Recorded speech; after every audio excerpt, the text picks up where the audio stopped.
Somebody broke his promise to you? Somebody rejected you? Someone abandoned you? You know something? No one has ever hurt you in the whole of your life. No one.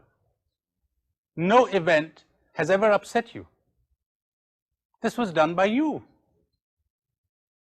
In fact, it wasn't even done by you because we wouldn't do this deliberately. It was done by your conditioning, by your programming, by the way you looked at things and at life. That's what needs to be changed, the change of mind. Let me give you another test. Think, you could do this again. You could close your eyes if you want to. You could leave your eyes open. Think of any problem you have with any person. Maybe some of you already took this before, but think. Any person. Do you find this person unreliable, selfish, rejecting? Do you find this person irritating, lazy, moody? Now, you know, if you're having difficulties with this person, get ready for a shock. There's something wrong with you. What do you mean there's something wrong with me? Exactly what I said. There's something wrong with you. There are no difficulties in dealing with human beings. None. If we could change you, everything would change. Let's see if you can grasp this. If you change, they would change.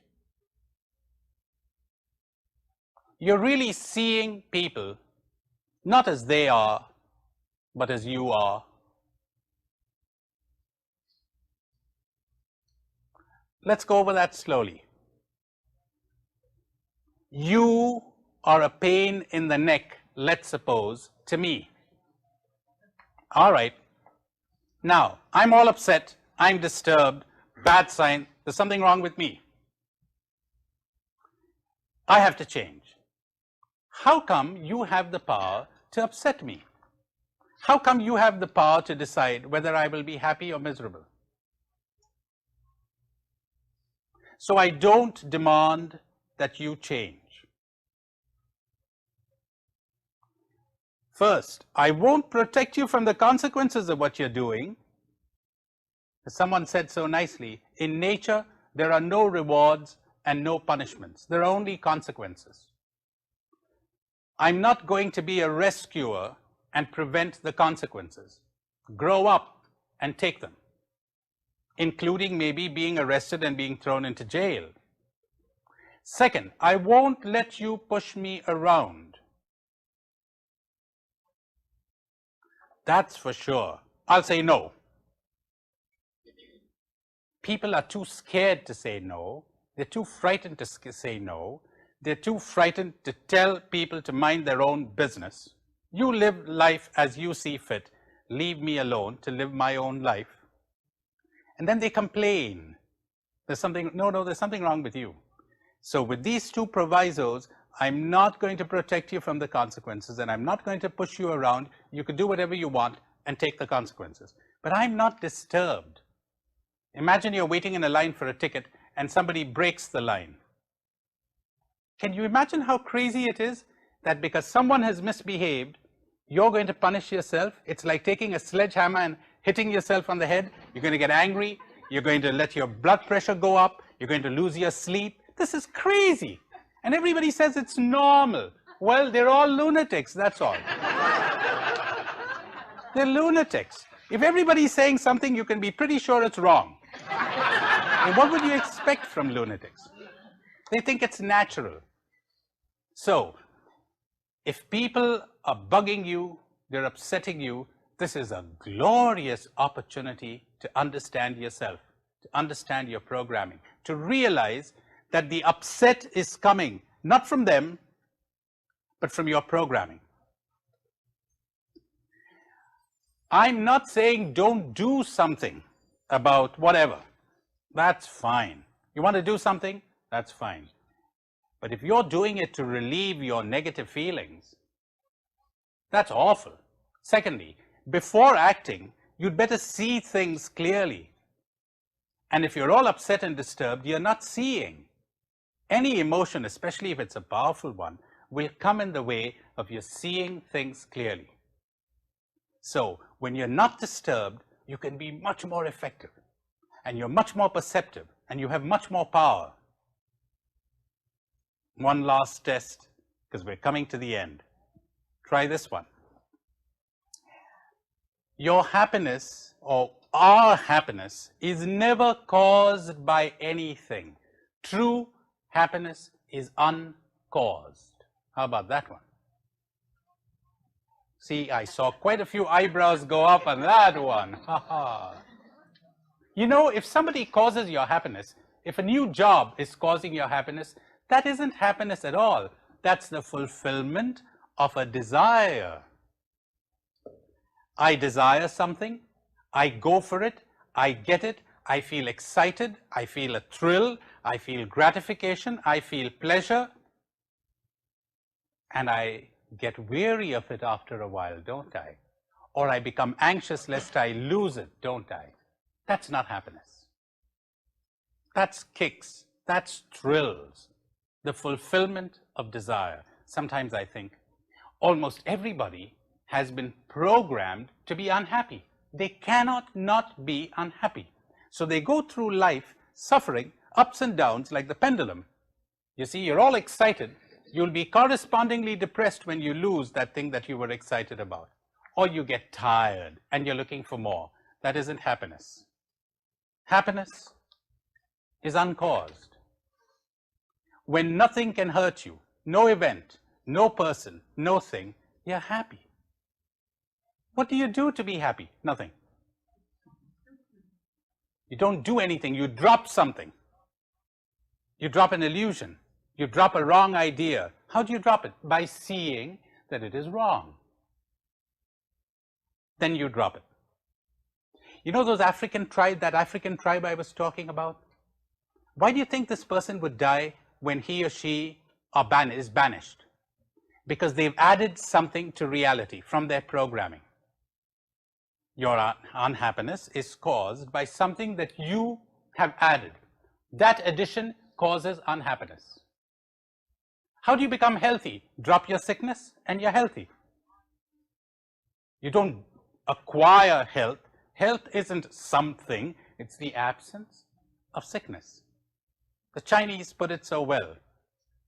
When the eye is unobstructed, the result is sight. When the ear is unobstructed, the result is hearing. When the palate is unobstructed, the result is taste. When the mind is unobstructed, the result is wisdom and happiness. If you could drop your illusions, you would be happy. Any other question? Yes.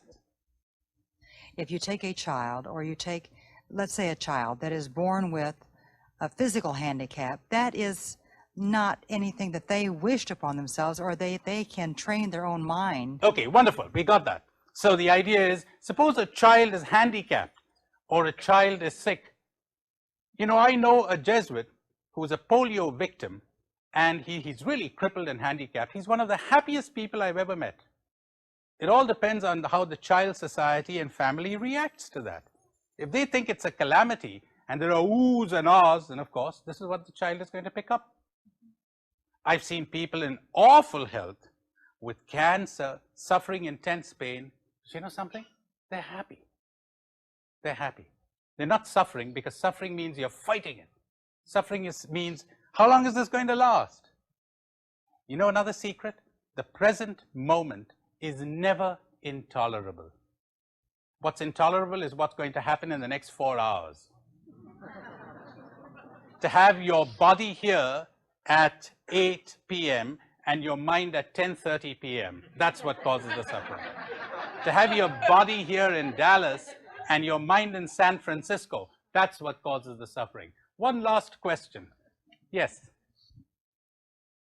My question is the relationship between this feeling of love and the attaining it through prayer, or what form of prayer is required in order to reach this condition. Okay. The form of prayer that is required to meet this condition is awareness. There was a man who came to a guru, a master, and said, "Today is your day of silence, but I can only be here for one day. Would you please write me one sentence that could guide me for my life?" And the guru nodded affably, took a pad, wrote, "Awareness," and gave it back to him. "But this is too brief. Could you expand on it a little?" Take it back. "Awareness, awareness, awareness." He said, "Yes, but what does this mean?"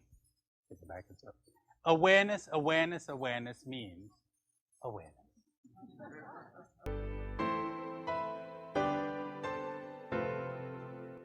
I don't know what happened, and I don't know why, but I feel this deep peace, and I have nothing. I suddenly feel, Jesus called it the peace that passes all understanding.